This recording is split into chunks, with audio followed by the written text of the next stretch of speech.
Hello everybody, welcome to my channel. Today I am going to recap and explain the episode 3 of the Wheel of Time series. This is a short episode as far as story goes. It starts where the episode's second ended. Nynaeve was holding a sword on Lon, and here we see a flashback.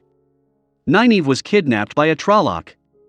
She woke up in its camp and quickly ran from there to the bathing area where she hid herself in water. When one of the Trolloc followed her there and started searching, she attacked it from behind and killed it. Later she used her power of listening to wind and tracked down Lon and Moiraine. I must say she is quite a skilled one. She tracked a long distance, and kept herself safe from Trollocs who were following Moiraine and others. Lon was also impressed as it was very difficult for ordinary wisdom to do such a thing. Later he started explaining to her that it was his fault that they all got separated. Moiraine has nothing to do with it.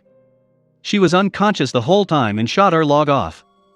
Nynaeve was not convinced. She tried to threaten him, but Lon easily overpowered her. Mat and Rand were searching for Egwene and Perian. They were traveling in the eastern direction. Mat wanted to go back home for his sisters while Rand was insisting that they must find Egwene. He says we must find our friends, there is no point in going back to Two Rivers as Trollocs will track us down. The only safe place is the White Tower and Aes Sedai's. He convinces Mat somehow and these guys move forward. Egwene and Perian were shivering from cold as they came out from that river. They were being followed by a pack of wolves which scared them. Perian was trying hard to generate fire from his knife while Egwene was trying to channel her little one power. Somehow, the fire started, but both of them were not sure who actually did it. Both of these also decided to move ahead in the eastern direction, as they thought Rand and Mat would do so. Next morning Lon asked help from Nynaeve as she was wisdom. She could treat Moiraine, but she put a condition on it, saying that she needed her answers. Lon agreed. She grabbed some herbs from the nearby area and made some sort of medicine, and applied it on Moiraine's wound. The bond between the Aes Sedai and her warder was always deep. They could feel all their pain and happiness. As Nynaeve administered the medicine, Lon also felt the pain. Perian had another nightmare dream where he saw a wolf eating Layla. Once again, he saw that glowing-eyed demon which made him wake up in panic. Later he and Egwene started running from there as the real wolves started following them. Upon reaching an open ground, wolves stopped following them. It seemed they were guiding them to this particular location. Mat and Rand arrived at a village. At its entrance there was a body of someone who was executed. A diamond-shaped stone was hanging from it which looked expensive. Being a good thief, Mat observed it closely. Later they entered the local bar. Here we are introduced to a new character, a gleeman named Thom Merrilin, who sings a very sad song. Its importance we will know later in the episodes. Here gleemans are entertainers. They often travel between towns, villages, inns and taverns. They are expected to be masterful storytellers as well as acrobats, and they typically wear a cloak made of many colorful patches. The most skilled gleemans always play one sort of instrument. While Thom was singing, a local thief stole Mat's money. Later Thom stole the same money from that thief and showed it to Mat.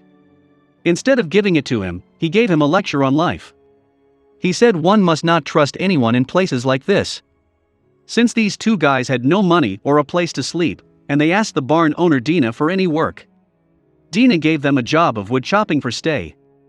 Mat was not interested in going to that White Tower, so he insisted again that they should go back to their village. He changed his mind, took up the job of a waiter to earn money, so that he could go back. Moiraine's condition was not getting better. Lon understood that. She needed the one power as Trolloc poison can only be healed by one power. Hence, he decided to get some help. He asked Nynaeve to look after her as he went away to find another Aes Sedai. Nynaeve continued treating Moiraine when she whispered about someone called Siuan. Perian and Egwene found some carriage tracks on the road. They followed it and ended up surrounded by a few people. These people were tinkers, the traveling people, and they took Perrin and Egwene in and provided them with food and blankets. These people used to live with non-violence and by traveling from one place to another. Late at night Mat was stealing that diamond from that dead guy's body. That's when Thom came there and asked him what he was doing. He told him that this guy was an Ale, a fighter from the Ale Wastes. Many people believe they are as bad as Trollocs, but it's not true.